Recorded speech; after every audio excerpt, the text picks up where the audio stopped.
तो गाइस आज हमारे डिस्कशन का टॉपिक है बेल। और आज कुछ प्रेजेंटेशन के मीडियम से, कुछ पीपीटीज के मीडियम से हम इस बेल को समझने की कोशिश करेंगे और आपको भी समझाने की कोशिश करेंगे कुछ आसान भाषा में। तो कुछ टॉपिक्स डिवाइड किए हुए हैं प्रेजेंटेशंस में, जैसे कि पहला टॉपिक हमारे पास है कि what is bail. Second topic कि उसके टाइप्स क्या है। तीसरा, कोग्निजेबल ऑफेंस क्या होते हैं, नॉन कोग्निजेबल ऑफेंस क्या होते हैं, ऑफेंस के टाइप्स है सारे। उसके बाद है कि हमें अगर अप्लाई करना है बेल के लिए तो विच कोर्ट, हम किस कोर्ट में बेल के लिए अप्लाई करेंगे। और अगर जिस कोर्ट में हमने बेल के लिए अप्लाई की है वो कोर्ट हमारी बेल रिजेक्ट कर देती है तो फिर हम आगे क्या करेंगे, ये सारी चीज़ें हम इन पीपीटी में डिस्कस करेंगे। तो अपना पहला टॉपिक जो आज हम स्टडी करेंगे वो है टाइप्स ऑफ ऑफेंसेस, कि ऑफेंसेस के क्या क्या टाइप्स होते हैं और किस तरह के ऑफेंस में बेल मिलेगी, किस तरह के ऑफेंस में बेल नहीं मिलेगी। तो अगर हम ऑफेंस पे आ जाएं तो सबसे पहला टाइप ऑफेंस आता है कोग्निजेबल ऑफेंस और नॉन कोग्निजेबल ऑफेंस। ये इनकी डेफिनेशन है जो कि कोड ऑफ क्रिमिनल प्रोसीजर में दी हुई है, लेकिन अगर इजी लैंग्वेज में हम इसको समझने की बात करें, हम बहुत आसान लैंग्वेज में इसको समझें तो कोई जनरल क्राइटेरिया नहीं है। बट बेसिकली हम कह सकते हैं कुछ सीरियस टाइप के ऑफेंसेस जो होते हैं वो कोग्निजेबल ऑफेंसेस होते हैं, और कुछ जो थोड़े कम सीरियस टाइप के ऑफेंसेस होते हैं वो नॉन कोग्निजेबल ऑफेंसेस होते हैं। अब क्या होता है, कोग्निजेबल ऑफेंस में पुलिस के पास पावर होती है to arrest without warrant, whereas non cognizable offence में पुलिस के पास कोई पावर नहीं होती कि वो विदाउट वारंट किसी को अरेस्ट करें। अब होता क्या है कि ये हर केस में फिट नहीं हो कि वो सिर्फ इसलिए कि सीरियस है कोग्निजेबल है और सिर्फ इसलिए कम सीरियस है नॉन कोग्निजेबल है। ये सारी चीज़ें हमारे पास डिफाइंड है शेड्यूल 1 CRPC में। मतलब कोई और डेफिनेशन इनकी है ही नहीं, इनकी डेफिनेशन सिर्फ यही है कि शेड्यूल 1 में जो ऑफेंसेस कोग्निजेबल बताए गए हैं वो ऑफेंसेस कोग्निजेबल होंगे, जो ऑफेंसेस नॉन कोग्निजेबल बताए गए हैं वो ऑफेंसेस नॉन कोग्निजेबल होंगे। कोई जनरल क्राइटेरिया इनका है नहीं। अब आ जाते हैं हम डेफिनेशन पे कि ये बेल आखिर में चीज़ है क्या। तो अगर हम बहुत ही सिंपल टर्म्स में इसको स्टडी करें तो बेल एक तरह से एक श्योरिटी, एक गारंटी है जो एक्यूज्ड की तरफ से दी जाती है कोर्ट को या पुलिस को, इस गारंटी पे कि जब भी कोर्ट या पुलिस को उस एक्यूज्ड की ज़रूरत होगी वो उनके सामने हाजिर होंगे। देयरफॉर हम पढ़ेंगे कि बेल एक गारंटी है कोर्ट या पुलिस को एक्यूज्ड की तरफ से to appear before them whenever needed. अब इसका मतलब बेल मिलने का मतलब ये नहीं है कि आपका केस ख़त्म हो गया या फिर आपकी बस आपकी लाइबिलिटी ही ख़त्म हो गई है। बेल का वो मतलब बिल्कुल भी नहीं है, और ना ही बेल के डिसीजन का किसी की बेल अलाउ हुई है इसका ये मतलब नहीं है कि उसको सज़ा नहीं होगी या नहीं। बेल सिर्फ एक राइट है और उसका कोई इफेक्ट नहीं होता है ना तो केस पे, ना ही वो एक्यूज को किसी तरह का लिबर्टी या फ्रीडम देता है केस से डिस्पेंस करने के लिए।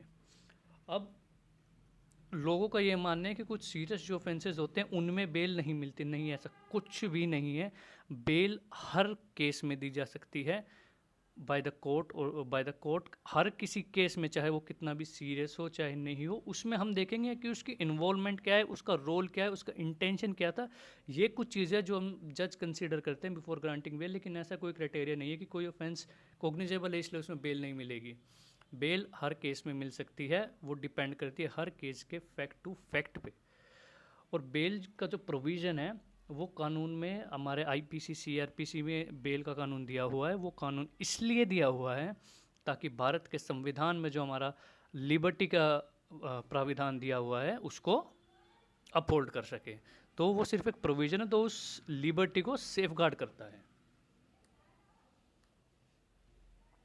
अब क्वेश्चन आ जाता है कि ठीक है, ऑफेंस हमें समझ में आ गया किस ऑफेंस में बेल मिले किस में नहीं मिलेगी, हमें ये भी समझ में आ गया कि हर केस में हमें बेल मिल सकती है, लेकिन पुलिस कब हमें बेल दे सकती है और कोर्ट हमें कब बेल दे सकते हैं वो हम इसमें डिस्कस करेंगे।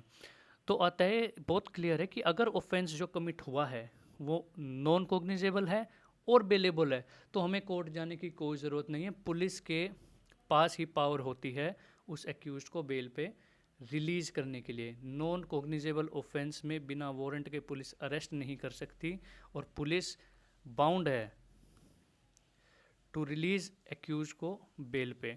अगर ऑफेंस जो कमिट हुआ है वो कोग्निजेबल है, माने कि बहुत सीरियस ऑफेंस है, और नॉन बेलेबल है, माने कि शेड्यूल में डिफाइन किया गया उसको नॉन बेलेबल, तो सिर्फ और सिर्फ कोर्ट के पास उसको रिलीज़ करने की पावर होती है।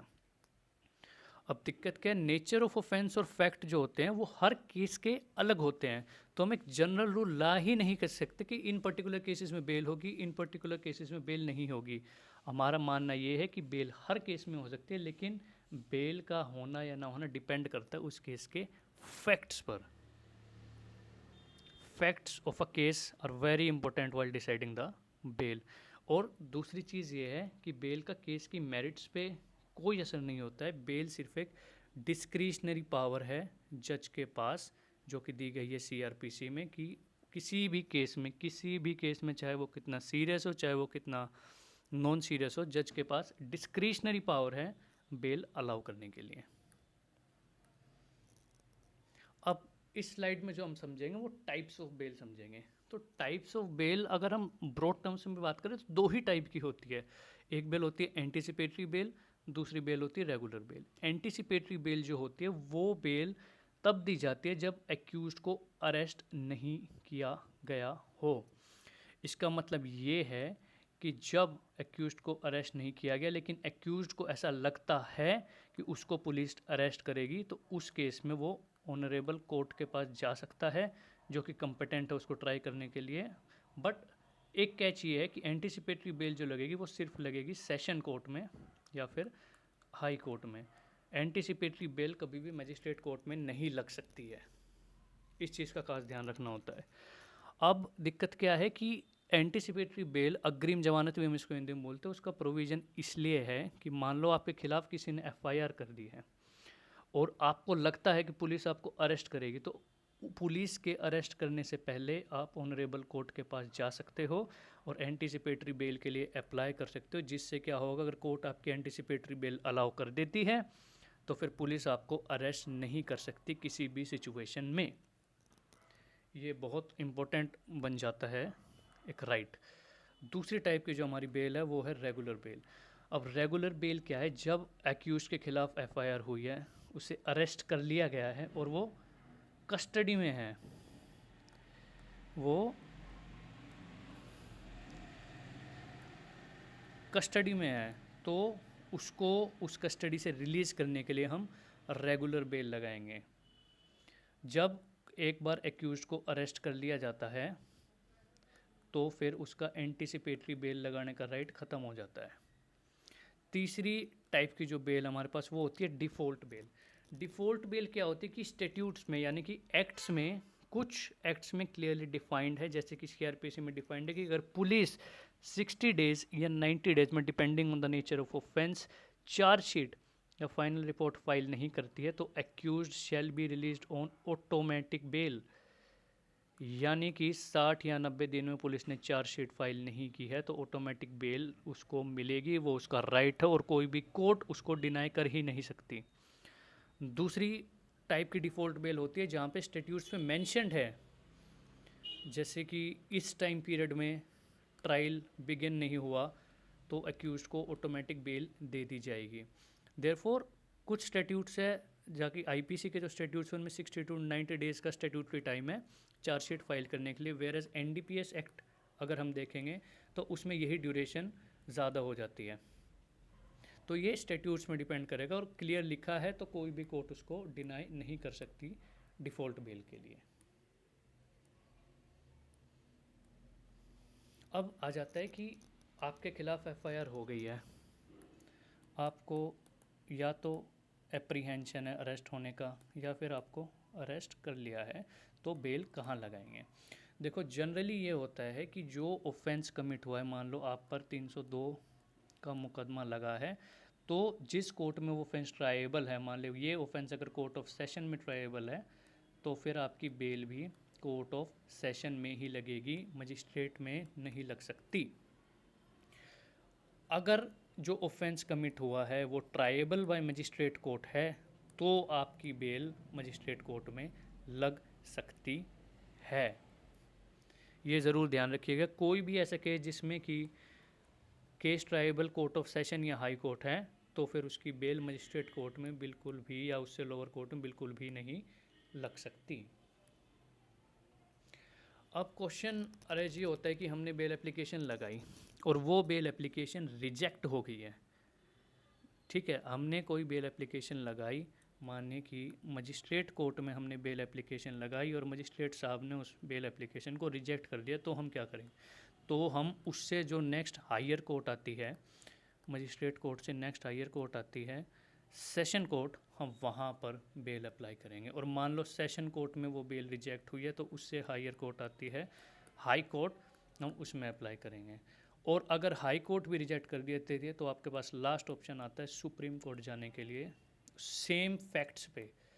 ये बात ध्यान रखिएगा कि सेम फैक्ट्स और सेम स्टैंडिंग पे हम इस ऑर्डर में कोर्ट्स में जाएंगे अगर बेल रिजेक्ट होती है तो। लेकिन मानिए कि मजिस्ट्रेट साहब से एक ग्राउंड पर हमारी बेल रिजेक्ट हुई है, लेकिन कुछ टाइम बाद हमारे पास दूसरा ग्राउंड आ जाता है बेल के लिए, तो हम वो मजिस्ट्रेट कोर्ट में ही लगा सकते हैं। उसके लिए हमें सेशन कोर्ट जाने की ज़रूरत नहीं है।